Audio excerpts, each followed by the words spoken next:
I started real estate when I was 19. A lot of people didn't want to deal with me because they saw me not only as experienced, but thought of me basically like a kid. Okay, maybe I'm still a little bit of a kid, but let me share my experience with you and how I overcame it. Thank you so much for being here. If this is your first time, make sure to hit that subscribe button below and hit the bell to be notified every time I post a new video on social media for realtors. I myself have consistently ranked in the top 1% in all of Canada for my franchise.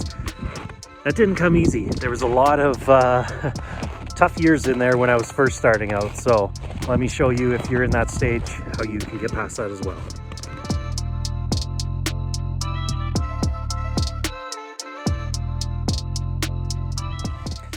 Real estate, it was interesting when I was 19. Thinking back when I started, I had a lot of high hopes. I was going to do great and I was going to come out strong. It was a new job for me. I hadn't really had much experience or jobs before. I was worked pretty much a year out of high school, and then as a computer tech, and then I got into real estate.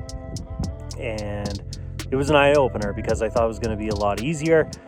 There was a lot of struggles, especially at my age. I remember talking to people, and you just got that feeling, and even some of them said it, like, at 19, what do you know? When I was 19, I looked like I was 13. That didn't help either. And a lot of people, yes, what do you know? You're just a kid, you have no experience. And it was kind of a tough uphill battle for me. I tried a lot of things because that's what I learned is, okay, you got to get out there, you got to door knock, you got to cold call. And this is the way you're going to get customers.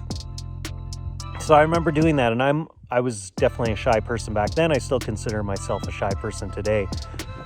That was really tough for me to do that. And I remember doing some cold calls, some door knocking. I didn't do very many, maybe a couple, because I just realized this is not for me. I felt scripted, and it just wasn't uncomfortable, and it wasn't natural. And I don't like when something is not natural or comfortable.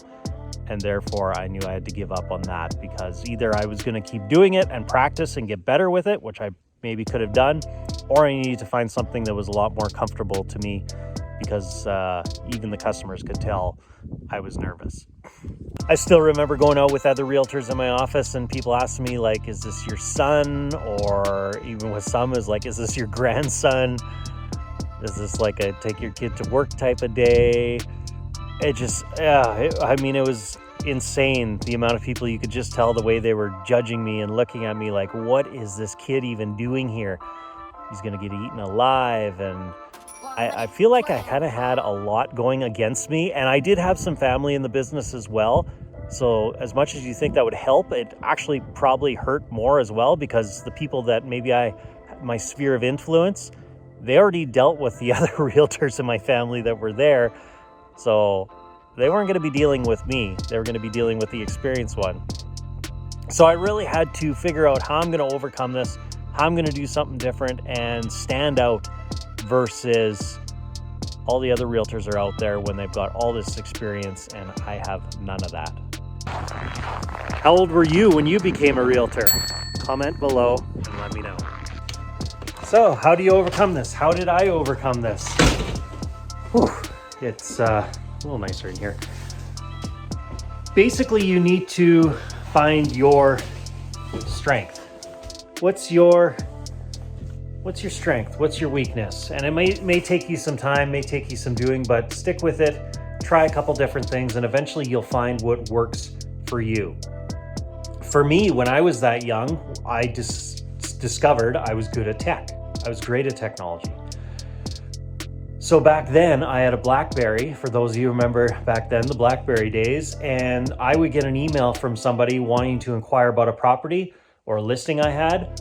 I would reply back to them immediately. And the amount of leads I got through just doing that was mind-boggling, because within a minute I'd be emailing them back, and the people would be like, holy cow, you got back to me so fast. So that was back in that day before having an email to your phone was a big deal. A lot of realtors still had it going to their computer. So when I replied back right away, they were flabbergasted. They couldn't believe it. And then I even had some comments saying, you know, I emailed 5 realtors and you're the first to get back to me, therefore we're going with you. So how I built my business, and I found was my strength, was responsiveness. I was always the quickest to respond, and therefore I always got the customer. So what I'm telling you is find out what your strength is and play to it. I always told everybody, yes, I'm young, but I will outwork any of these other people that are here. I'm young, I'm eager, I'm energetic, and I will run circles around them. That also worked for me. And then I also told them I may not have the experience, but I have an entire office with me that has like over 100+ years of experience. So if I don't know the answer, I'm gonna find you the answer. And I just use things like that, my responsiveness, and that helped me to get going. Then years later, all of a sudden social media came around, and that's something else I stumbled upon that nobody else was doing. I got into social media, I got better at social media, I learned it, and I realized I really, really enjoy it. And now I run a course on social media. I teach other realtors how to better their business through social media because I enjoyed it so much. So again, another strength that I found that I enjoyed, and I did it so much better than any other realtor within my community, and that's what helped me to generate even more leads from there and consistently rank in the top 1% in all of Canada for my franchise. So it didn't happen overnight.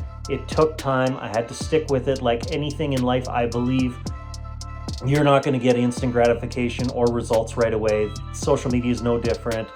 Being a new realtor is no different. You need to stick with it, put in the time, and find what is going to work best for you. I don't have that magic pill, that magic answer. I'm a firm believer in social media, so if you'd like to learn more about that, let me know. Check out some of my other videos. But if social media is not for you or it doesn't speak to you, maybe you're more of a door knocking or cold call type person. Great, that was not for me, and I figured that out pretty quickly, and that's why I went the other direction and did something else. So I'm not saying one thing is right for everybody. All I'm saying in this video is find your strength, find what you really enjoy, what speaks to you, and double down on it. Become the master at it, and you're gonna succeed. Trust me, but it's not gonna happen overnight. It's gonna take a lot of time. It's gonna take a lot of effort, but if you're willing to put in that time and effort, you will succeed, you will eventually grow, and you're gonna outwork, and you're going to make more sales than those other realtors. Good luck. So like I said, one of the things that did work for me was social media. So if you're wanting to go this avenue and maybe you're wanting to know some things to post on social media, I've got you covered. You're gonna wanna click on the link down below. In there is a free guide, and this is a bunch of stuff that helped me to consistently rank in the top 1%. So this is the best things to post on social media as a realtor in order to guarantee the growth of your leads. Go get it right now. And when you're done here, don't forget to check out my prior videos that I've done on putting social media to its full potential as a realtor. And please, if this was beneficial, give me a like, subscribe, and share with your fellow realtor friends.